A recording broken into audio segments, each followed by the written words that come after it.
السلام علیکم اسٹوڈینٹ، آج کا یہ ویڈیو حالات زندگی جو ریڈ کرنے پر ہے۔ اس سے پہلے کے 2 ویڈیو اپلوڈ ہو چکی ہے حالات زندگی پر، قلی قطب شاہ اور ولی دکنی۔ آج ہم پڑھیں گے سراج اورنگ آبادی کی حالات زندگی کے بارے میں، جو اس کتاب میں موجود ہے، اس کتاب میں دیا ہوا ہے۔ اگر آپ لوگوں کو لگتا ہے کہ اور بھی زیادہ آپ لوگوں کو جانکاری حاصل کرنی ہے اس کتاب کے علاوہ بھی تو آپ لوگ اس سے نیچے کی جو کلاس کی جو کتاب دی ہوئی ہے آپ لوگ کے پاس 9، 10، 11، 12، اس سے آپ پڑھ سکتے ہیں، ریڈ کر سکتے ہیں، یا پھر آپ لوگ اگر بتائیں تو میں اس سے دوسری ویڈیو اپلوڈ کر سکتی ہوں، جس میں جو کتاب میں دی ہوئی ہے اس کے علاوہ بھی میں لکھ کے اس کا ویڈیو بنا کے اپلوڈ کروں گی۔ ابھی جو کتاب میں دی ہوئی ہے میں اسی کو ریڈ کرنے جا رہی ہوں۔ سراج اورنگ آبادی حیات اور غزل گوئی دیا ہوا، لیکن غزل گوئی کو ہم ریڈ نہیں کریں گے۔ یہ سب کی پہلے اگر حالات زندگی ہو جائے گی، اس کے بعد پھر سے ان کی غزل گوئی کو ریڈ کریں گے۔ پہلے ہم حالات زندگی جتنی بھی MUD 002 کے جتنے بھی شاعر کے نام دیے ہوئے ہیں، جتنے بھی ہیں، ان سب کے پہلے حالات زندگی ریڈ کروں گی، اس کے بعد غزل گوئی۔ تو حالات زندگی کریں گے تو یہاں پر دیا ہوا سراج کی زندگی کی نسبت و فراز ہے نا۔ دکن کے 2 علم 2 سلاطین بیجاپور اور گولکنڈہ اجڑ گئے تو مغلیہ سلطنت کا دہلی پایا تخت اورنگ آباد بنا۔ اس کی تعمیر اور ترین میں گولکنڈہ اور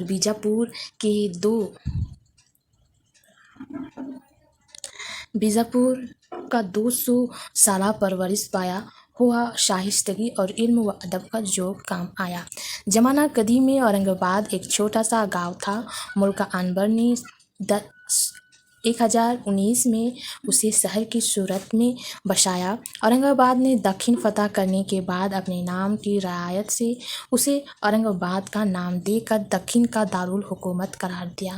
اپنے عروج کا زمانہ ختم کرنے سے پہلے اورنگ آباد نے اردو کو 2 ایسی عظیم شخصیتیں عطا کی جس پر اردو ہمیشہ نازائے رہ گئی، جس میں پہلا اہم نام ولی دکنی کا ہے اور دوسرا قابل زیادہ احترام نام سراج اورنگ آبادی کا ہے۔ سراج کا خاموش طبیعت اور درویشانہ طرز زندگی کی وجہ سے انہیں شہرت و مقبولیت حاصل نہ ہو سکی جس کے وہ مستحق تھے، لیکن ایسا نہیں ہے کہ اس زمانے یا بعد کی نسلوں کے لوگ ان کے کارناموں سے واقف نہیں ہیں۔ دراصل انہوں نے زندگی ہی ایسی اختیار کی کہ جس نے ان کی شاعری کی پس منظر میں ڈال دیا، اور وہ ایک صوفی تارک الدنیا اور ولی اللہ کی حیثیت سے زیادہ مشہور ہے۔ گو کہ وہ شاعری کی حیثیت سے کبھی بھلائی نہیں کیے، مگر ولی اللہ ولی حیثیت کو ہمیشہ ترجیح حاصل رہی۔ یہ الگ بات ہے کہ سراج کی ولی اللہ والی حیثیت ان کی زندگی تک محدود رہی، اور وہ زندگی جیسے وہ ترک کر بیٹھے تھے وہی ان کی بقائے دوم کا ضامن بنے۔ کیوں نہ کہ سراج کی شاعری ایسی معیاری شاعری ہے جسے ابتدا سے لے کر آج تک کوئی بھی تذکرہ نگار نظر انداز نہیں کر سکا ہے۔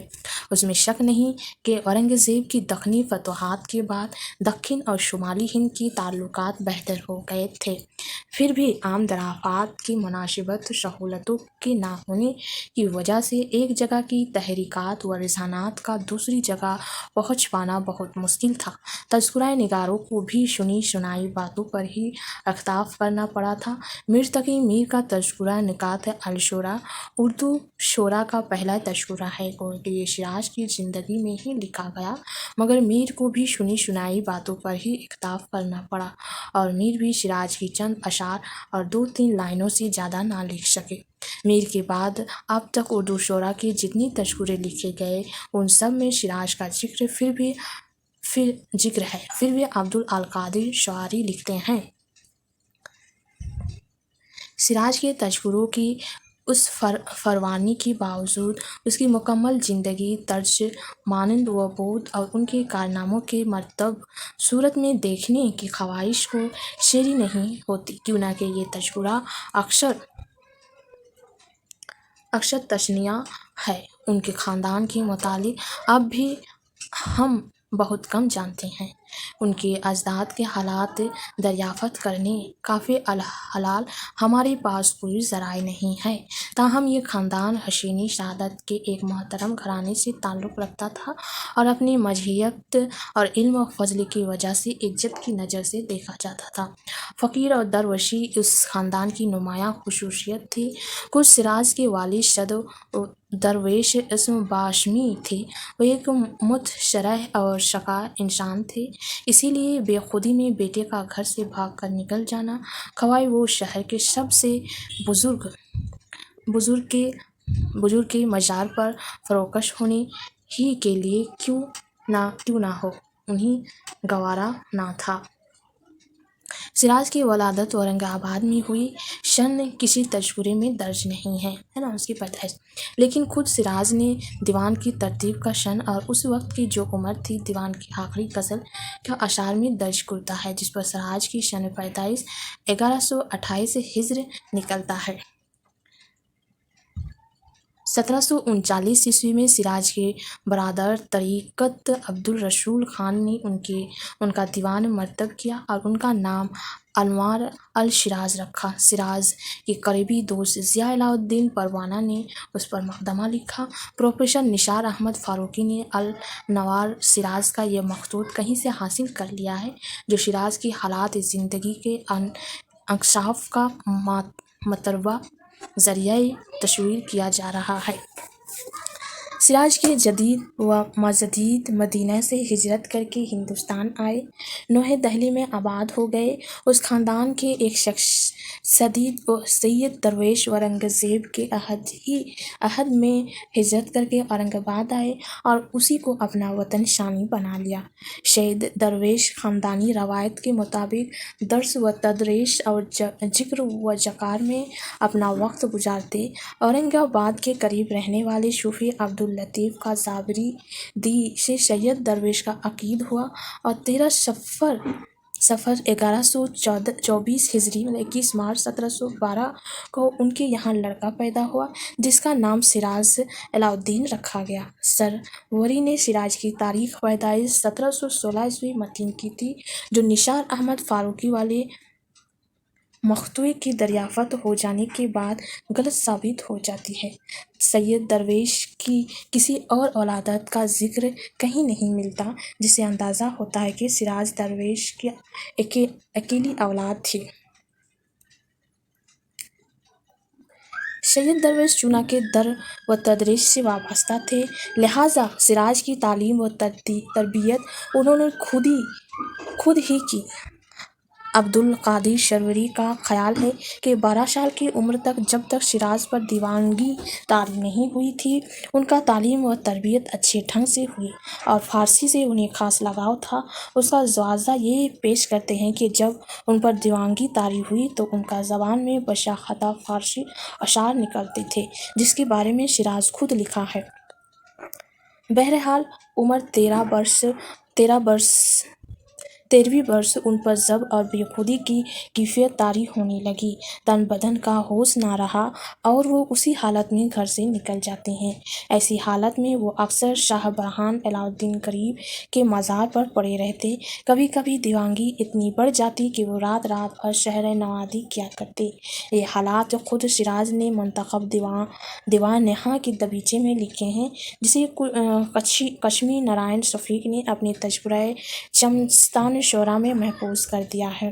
جب سراج کی دیوانگی زیادہ بڑھ جاتی اور شعراء نوردی کر رہے ہوتے تو ان کے والد پکڑ کر گھر لاتے اور مجبوراً زنجیر پہنا دیتے۔ دیوانگی کی کیفیت سراج پر 7 سال تک طاری رہی۔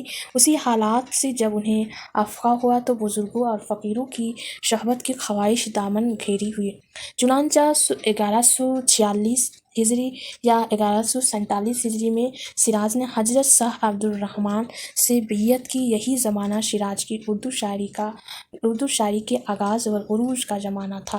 شاہ عبدالرحمن نے اپنی وفات سے چند سال پہلے سراج کی شاعری سے منع کر دیا اور سراج نے ایک سچے عقیدت مند کی طرح مرشد کے حکم کی تعمیل کی۔